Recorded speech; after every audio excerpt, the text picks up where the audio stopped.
dilihat penjualannya naik 30% YoY dibandingkan kuartal pertama tahun 2021. Apakah sudah ada pertanyaannya?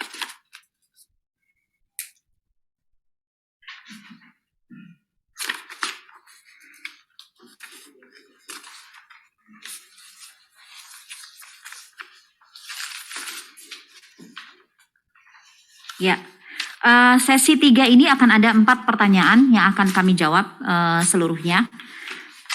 Pertanyaan pertama dari Bapak Marolop Alfred Nainggolan, Kepala Riset Pros Capital.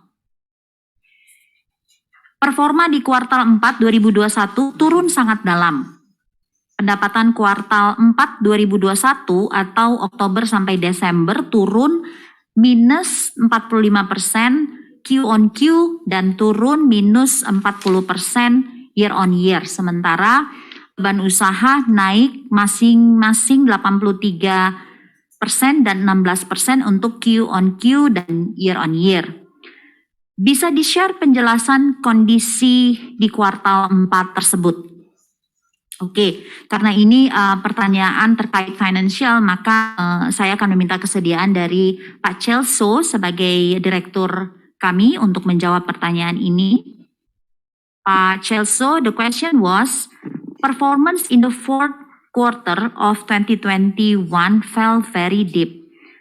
Revenue for the fourth quarter of 2021 during October to December was down 45% Q on Q and decreased by 40% year on year.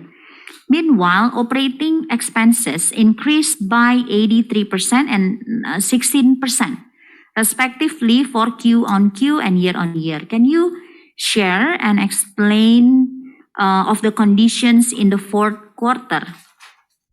Pak Celso, please, Pak. Oke, terima kasih Pak Marolop dari Riset Pros Capital.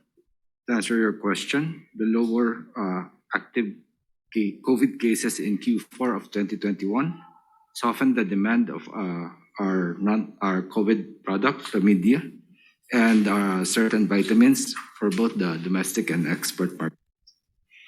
On the other hand, given this improvement in the pandemic situation, the company took advantage of the increased mobility and patient traffic to implement and increase its field and promotional activities, as well as investing in market research to build momentum for a strong start in 2022.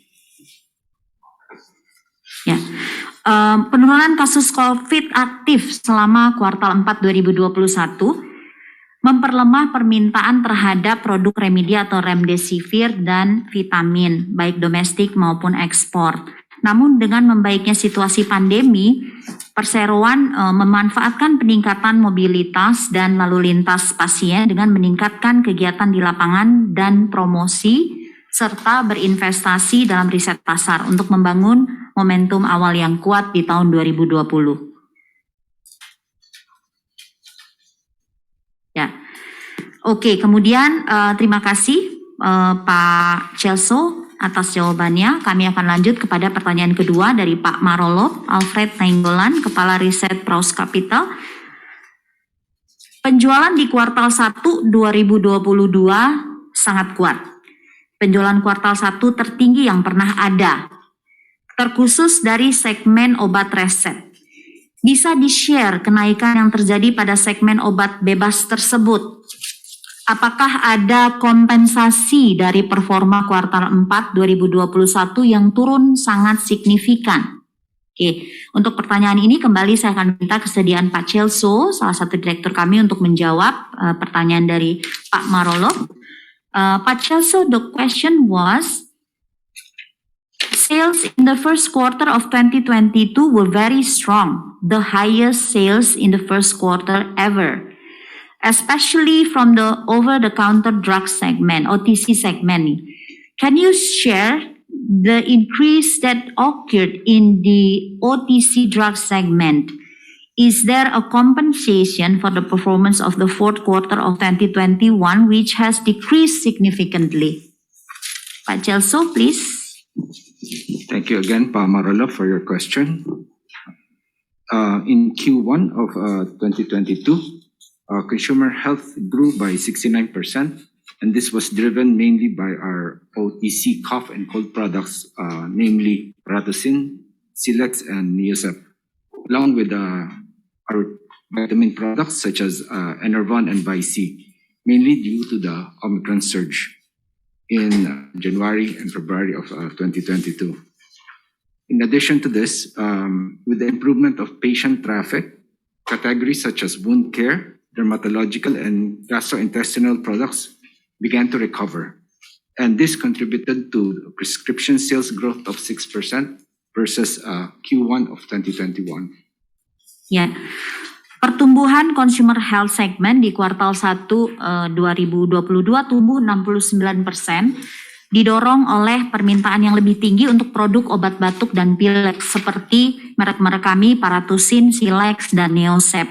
Serta produk vitamin juga ya, seperti Enervon dan Vici. Karena lonjakan kasus Omikron di bulan Januari, Februari 2022. Selain itu, dengan peningkatan lalu lintas pasien, kategori produk seperti perawatan luka, produk dermatologis, dan gastrointestinal mulai pulih dan berkontribusi pada pertumbuhan penjualan obat resep sebesar 6% dibandingkan kuartal 1 2021. Baik, demikian jawaban kami. Terima kasih atas pertanyaannya Pak Marolop Alfred Nainggolan. Kemudian kami akan melanjutkan kepada pertanyaan ketiga. Ya, kali ini dari Bapak David Manurung, Head of Investment PT Pacific Capital Investment. Terima kasih kepada Bapak David Manurung untuk pertanyaannya. Kami akan membacakan. Bagaimana strategi perusahaan di tahun 2022 menyikapi pelemahan nilai tukar rupiah? Hal ini terkait dengan kebutuhan impor untuk bahan baku. Baik, untuk pertanyaan ini saya masih akan meminta kesediaan dari Pak Celso, Direktur Perseroan, untuk dapat menjawab. Pak Celso, the question is, what is the company strategy in 2022 to address to the weakening of the rupiah exchange rate?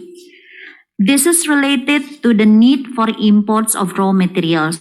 Pak Celso, please. Terima kasih Pak David dari PT Pacific Capital Investment.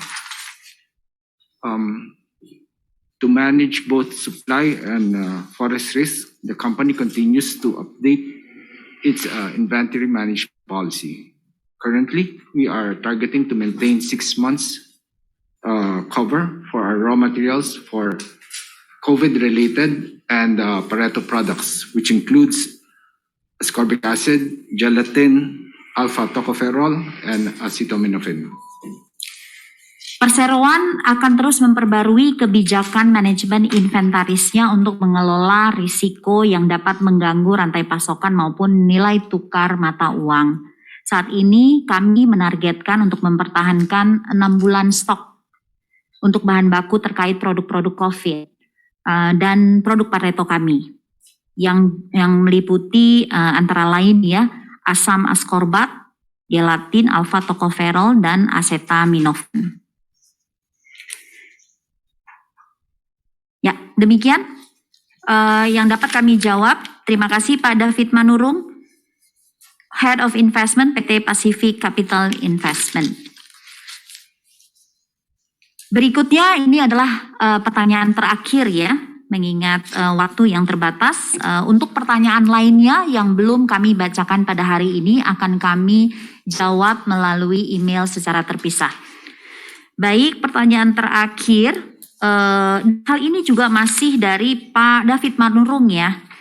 Jadi Bapak David mempunyai 2 pertanyaan dan keduanya juga akan kami jawab. Pertanyaan selanjutnya adalah berapa persentase penjualan lewat marketplace di kuartal 1 2022 terhadap total penjualan seluruhnya? Apakah ada tambahan marketplace baru selain Tokopedia dan Shopee? Dan karena hal ini terkait distribusi produk kami, maka dalam kesempatan ini saya akan meminta kepada pimpinan distribusi perseroan, Bapak Jasbir, untuk dapat menjawab pertanyaannya. Pak Jasbir, kami persilahkan. Ya, terima kasih Pak David Manurung. Penjualan melalui marketplace di kuartal 1 tahun 2022 berkontribusi 1% terhadap total penjualan perseroan. Tumbuh 36% terhadap penjualan rata-rata 2020. Selain Tokopedia dan Shopee, perseroan memastikan produk-produk tersedia di marketplace lainnya seperti Lazada dan JD.ID. Terima kasih. Baik, terima kasih Pak Jasbir. Terima kasih atas pertanyaan-pertanyaan yang telah disampaikan oleh Bapak-Bapak baik dari media maupun dari market analis.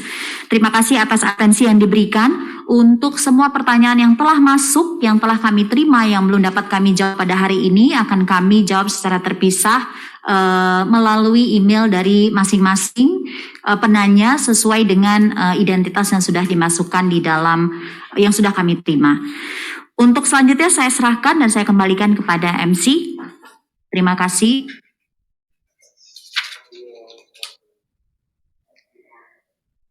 Demikianlah acara Public Expose hari ini. Terima kasih atas kehadiran, kerjasama, serta partisipasi Bapak Ibu sekalian. Kepada Bapak Ibu peserta, kami persilahkan untuk meninggalkan platform konferensi ini. This is the